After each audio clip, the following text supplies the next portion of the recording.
Wow! Which is pretty much close to what happened to Misha. It just wasn't a clean break. No, but this guy, I mean, it just, then they had to go to the emergency room, and of course Ty felt horrible, and I'm like, okay, well just don't, let's not do that ever. But yeah, no, Ty's, and then working with, I hope you guys like him, because I really enjoy working with him. He's a great actor, he's a really good guy, and his character is really cool. I think Betty's a great addition this year, you know, for many reasons. I think, you know, just what it does to the, you know, to the brothers and the kind of the wrench that it throws the system, but also just adding some, you know, some color was cool. Yeah, we're happy that. I hope you guys don't get to meet him soon. I think is he probably scheduled to come to one of these? New Jersey. What's that? New Jersey. New Jersey? Vancouver. Right. Cool. Yeah. And he's a good guy. You like him. And don't let that accent fool you. He's actually from Canada. As you were talking, I think we actually have a pretty tough cast character. Like Pellegrino has been a fighter for a long time. Yeah, he's a boxer. Even the pretty one, Cohen, Pellegrino was a kickboxer. Even Matt is a big boxer. We have Ty, everybody but Misha, basically. We should have like a you know, like a sporting. Kick Misha's ass. Like a sporting tournament with our cast versus like the cast of Gilmore. Gossip Girl. Gossip. You would say Gossip Girl. Oh, that's what I meant to say. Way in the back.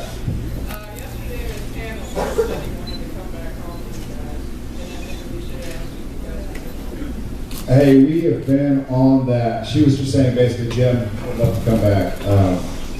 And we thought, we love Jim obviously too, and we tried. I know they would love to find a way to work in that without cheapening it. In my opinion, and it pains me to say this, but it was such a wonderful exit that I hate to be like, and here I am.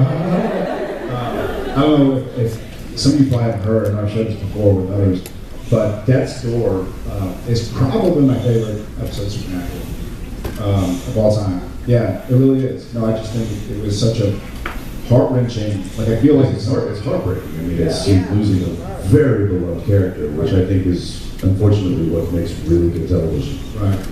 So I think it'd be tough to be like Darth Vader coming back and go like, hey Luke, let's throw the ball, son. You know, just like, I'm back. So it was just such an iconic, especially for Supernatural. But that being said, because of the nature of the show, you know, we do ask the question, and unfortunately he and I weren't hired to make those kind of creative decisions. But when asked, you know, when we do ask the writers and the showrunners, and it's, you know, we kind of get the same universal answer as, well, you never really did on Supernatural. So you know, with that said, there's always a possibility. I think it's really just driven by story and what makes sense for the storyline. And if it makes sense to bring, you know, Bobby back, then I'm sure we'll find a way to do that. If not, then we'll keep our fingers crossed. You could always what? Flashback, yeah, dreams. I'd really rather not dream about it. Let me clarify. I love Jim. No more dreaming of Jim. Let's go back over here. Yes. Both. Simultaneously and unison. So I have a question I've been wondering. Every time we see the tattoos, and I know we all love seeing the tattoos, but I always glance and think, do they make the guys wax or something before they get there? Yes, we go to the wax bar. That's amazing. You think I'm kidding, that's a real thing. I'm trying to convince Cliff to do it. Come on, Cliff, get the man's alien. Cliff's actually out of the room, just like. No. Well, the part of the body, it's always not really a hairy part. It's not like it's on our head, you know. So you know what? They did though. Initially, that's funny. That's actually a question of the minute. So for the first couple seasons, they would have us whenever we were going to be shirtless. They would have us shave for whatever reason. I think when it was WB or something, they were like, "Men don't have hair." Luckily, I think maybe season 4 or something, finally, Bob Singer was like, listen, y'all are men, y'all can have some chest hair. We're like, woo!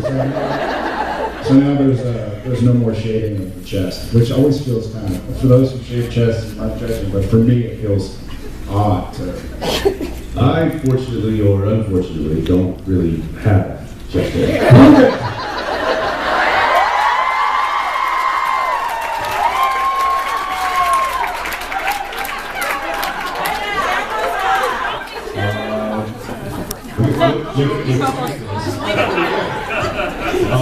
My favorite was, I'm from the show me state. Yeah, no, I literally maybe have 3 or 4 that I'm very proud of. He's named them. Oh, Misha. Leave Jim alone. Okay, I'm always mystified by the popularity of shows like House or even Seinfeld that have completely unlikable petty characters. Sam and Dean may not be perfect role models, but you know, they're likable, they're accessible, and do you ever find yourself wondering if this is the episode or the season that the writers decide that you're going to be total dicks? You have to rely on your personal charm to make the characters likable, or? I think the French Connection was kind of like that. Like, hopefully people don't think we're really like this, like in our trailers and stuff. A French mistake, right? Isn't Dean a total dick normally? I've been trying to make him likable for the past 8 years. Humanity and vulnerability and likability, so, you know, if you're going to have to rely on just that, because the writers decide you're going to be even less likable, I don't know, do you ever wonder about that? I know. I agree. I find myself sometimes, and Genevieve brought this up yesterday because there's a Supernatural marathon going on right now. That's how excited I am. And the episode was on with the introduction of Rob Benedict, and there's a scene where Castiel farts for a really long time. And I was like, guys, are we a show about fart jokes now? And I remember, and Jim, I've completely forgotten, but I remember there's a scene where where Sam, Dean, and Castiel are sitting, and all of a sudden it's like, and we're all looking at each other, and then each other, no, I think I remember both of us, and I just remembered it because Jen was like, oh yeah, didn't you like not want to do that? I was like, yeah, that's right. I didn't want to make it about a fart joke. And we just had a funny conversation with Bob Singer the other day. We talked about, there was an episode which was House of the Holy and then Angels and then Touch, where we were like, hey guys, are we really going to bring angels like into the show? Fast forward to season 8, like angels here and demons there and everything. But there have been a few times where you kind of, as Jensen touched on earlier, you kind of remind yourself, oh yeah, I guess I'm an actor. I guess I'm telling the story, and though I don't always agree with it, though I don't always see eye to eye with what the writers maybe say, I'm telling a story. So it's kind of, it's neat to be asked and hired to help somebody else tell their story. And obviously, we've all become a big part of the story now, but I certainly do wonder sometimes and I think the dick jokes last year got,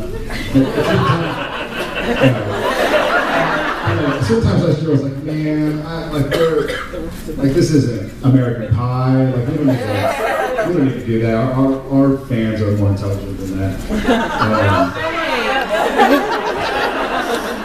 But we cut a few, and it made the ones that were still there hopefully funny and not overbearing. Yeah. You're welcome. Jensen, did you go? There's a two-hander right there. What? Hi. I'm very broke, so I want to ask a question now. The episode... You all right? You going back to the Superstorm? No, okay. That girl. Yeah, you are. Okay, sorry. This last episode, I enjoyed it a lot. Online, I don't know if you paid attention to any of that. There were some people who really did not enjoy it. And then there were some people, it was interesting, who said they hated it the first time. They went back and watched it the second and third time and said, oh, okay, no, it's actually a really good episode. But it was kind of controversial. It wasn't enough for you guys. Bob Singer's directing the episode that we're filming right now, and he and I had a small conversation about this.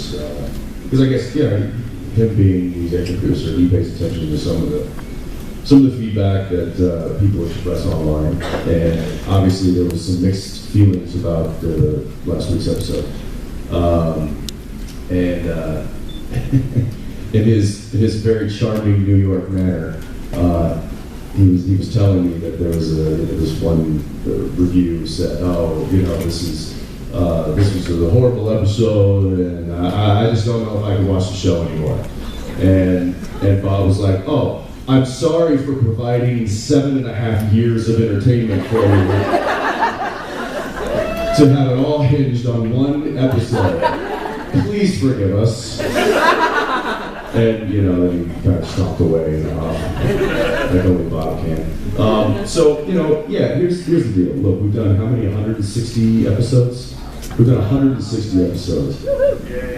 Sometimes you gotta take chances and think outside the box, and sometimes it works, and sometimes it pleases some people, but sometimes it can't. You can't please everybody all the time. Is kind of what we're saying. With my brother-in-law about this, he didn't like it, and I liked it. Right. And at the end of the argument, my brother-in-law said, "You know what? Out of 8 years, it's the one episode I didn't like." Right. I said, "Okay, you know what?" But you can also look, there's a lot of ways to look at it. You can also look at it as, it sparked a conversation. It's a conversation piece. You guys can have actual opposing opinions about an episode and then discuss it. And that's, for what that's worth, I apologize. But, like I said, at the end of the day, these, the writers have written a lot of really, really wonderful material. And I like the episode, personally, but you're not going to please everybody every time, and I just, I hope for those that didn't like it, they give us a little leeway. We got to take chances every now and again. If we just play it safe, I think that's a big mistake. I think it's worked more often than not. I think doing those crazy episodes, whether it's changing channels or Christmas Day, or the real Ghostbusters, or something where somebody who is a fan of a normal television show, you go like, wait, they did an episode about what? Has more often than not, really worked. And maybe there's a place in the future for something like that, not a full episode of it, but a way to tell a certain story. I actually haven't seen it yet myself. Change the diaper. I wasn't even doing that to listen to all. It really isn't that sweet. He was like covered in poop. But I'm excited to watch it. Jared, am a fan of the more unique episodes. I feel like I can watch it as an audience member, as opposed to watch it kind of critiquing myself, remembering what my thought process was, shooting it or preparing for it, or when we were shooting, something happened, it was raining, whatever it is. I feel like I can watch it as a fan of the show, which is fun, because usually it takes me a while to have to go back and rewatch the episode. Thank you. I'm going to go way in the back. Yes, I guess not that way.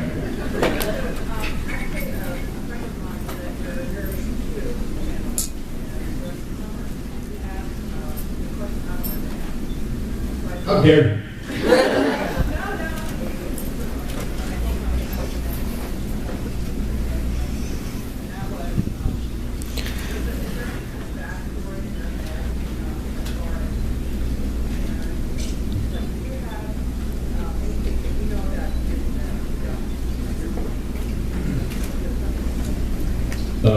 Like any kind of a character background kind of thing that I use that isn't written or portrayed on camera?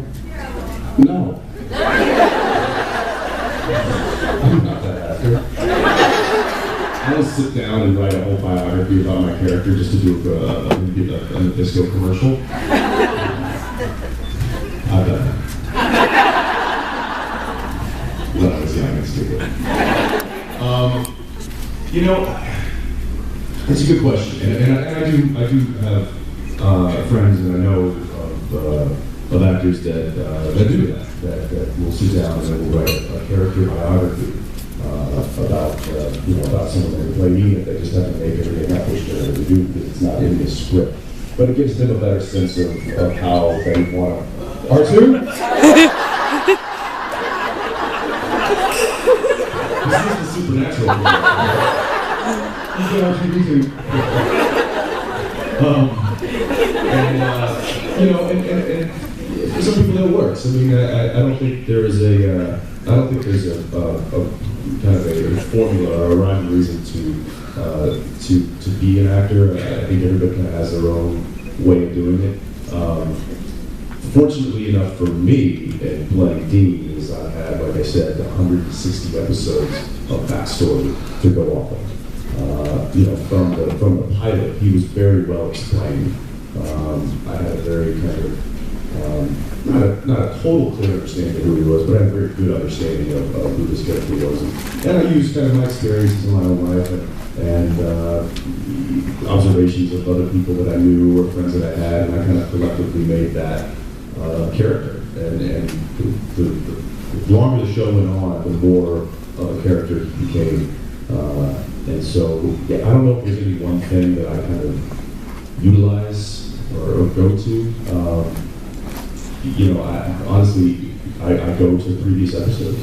If I need to, we had a new director, we had a couple of directors this season. And one of the directors, I won't get into the names or any details, but he came up to me, he gave me this kind of lofty idea that he had that he wanted me to do in the scene. And I just kind of looked at him and I'm like, you wouldn't do that. And he kind of looked at me stunned, like, you know, but I'm your director and I'm telling you what to do, and you're my actor. I'm like, listen, pal. You know, I know Dean. We're pretty tight. I said, I know him too. And that's just not how he would. That's not how he would handle that situation. That's not how he would react. And I have 160 episodes to base that on. So, you know, I think Jared and I have a very clear understanding of these characters just because of the length of time we've spent with them. But very good question. Like the length of time y'all have spent with them. Yes, yes. And we're also very protective of these characters, which I'm sure you guys can.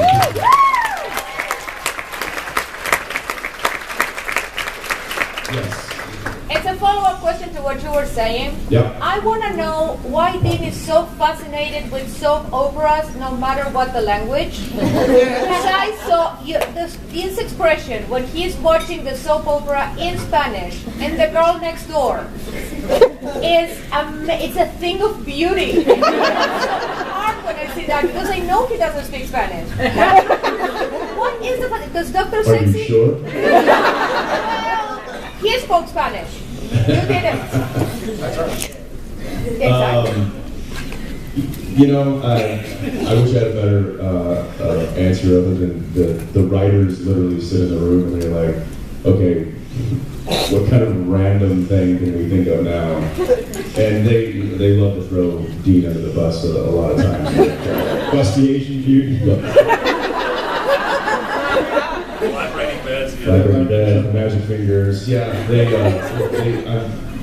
Dean generally gets the, you know, has to wear the brunt of the writer's inside jokes. And a lot of times I'll have to call him up and be like, what? Why is he doing this? What am I doing? Why do you want me to? Okay. You know, and sometimes, you know, I'll get an email from the writer and be like, hey, can you just do it for me, please? Because it's really funny to me. Okay. Whatever you say. I have one of those. Oh gosh, I can't say it yet. But I have one of those. There was a line, and I changed it because I didn't want to say it. And then I go to ADR truck, which is where we do our automated dialogue placement, basically, if there's a plane flying over, or it's a little bit unclear, or somebody's phone doesn't R2D2 anymore. Then we go replace the line, and I go in to do my replacement for an episode that's, I think, 2 weeks, and I see that it has the original line again, and it says, per Bob, please. So That's right. Yeah. So Yeah, you changed it. I did. During the shooting. I changed it during the Because I remember shooting. you came up here, you're like, I'm not saying this. I'm like, I wouldn't. And so I didn't. It was Guy's episode. It was during Vancouver Con. So when y'all see Guy's episode, there's a strange line. Sam's by himself talking to his computer. And I like that. But just know that when Sam's talking to his computer and Guy on these next episode, the line that I had to say, I really don't want to say it. Maybe they'll use the original one, but Bob Singer was like, dude, come on. So I did. Begrudging. You know, you had your hand up for so long. I want to give you a chance. Obviously, nobody cares what the show to ever end, but I really wish that.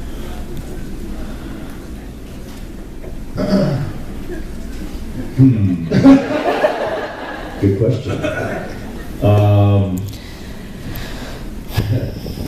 You know, it will be sad, you know, when the show comes to an end, but you know, it will eventually. And I don't know. I'd probably take a little time off and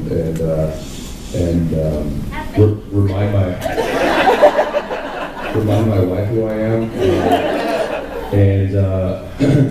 But then I think ultimately it's you know, unfortunately, even though we've been working and been very successful with the show, and this has been very good to us, you know, Jerry and I kind of fly under the radar a little bit when it comes to Hollywood. You know, there's the studio people and the casting directors and stuff, they know of us. But because we've literally been MIA for, you know, the better part of a decade, we kind of, you know, are kind of put in the back burner a bit. So kind of reintroducing ourselves would I'm sure be, you know, the first to the business, and then it's just kind of what comes down the line. I mean, unfortunately, we are successful. We're not accessible to the point in our business to where we can just move to Jacksonville, Wyoming, and just pick and choose any script that we want because we're Harrison Ford. You know, we actually would have to go and take meetings and stuff. So, you know, whether it be another television series, whether it be we're doing some features, I don't know. You know, I really like TV. I like the medium.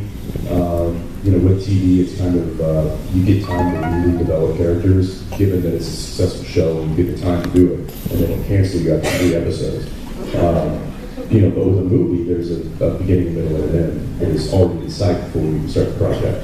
So there's some nice benefits to that too, the totality of it all, having it all right there and knowing what you're going to do with it. But I don't know, I just like TV. I've made my living in TV, and it's something I'm very comfortable with. I wouldn't mind trying to direct a little bit more.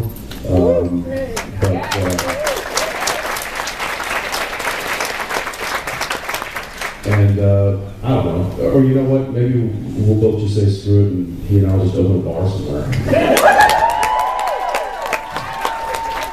I want to be a princess. I'm just Are you kidding. already? You know what? I like Jensen. I love my life and my career as a television person. But for my part, I would love to go buckle down in Austin for a little bit with the family. I love to work in Austin, and I'd love to maybe do movies. And I realize, like Jensen said, we're not Harrison Ford. We're not be given a bunch of trilogies on our desk and go like, "Hey, make them when you want." But I would love to be able to. Instead of work 9.5 months and have off for 2 months, I'd love to kind of do 4-month stretches and spend time with the family, and 4-month stretches, spend time with the family. So we'll see what happens, but I wouldn't mind opening a bar. Winchester's.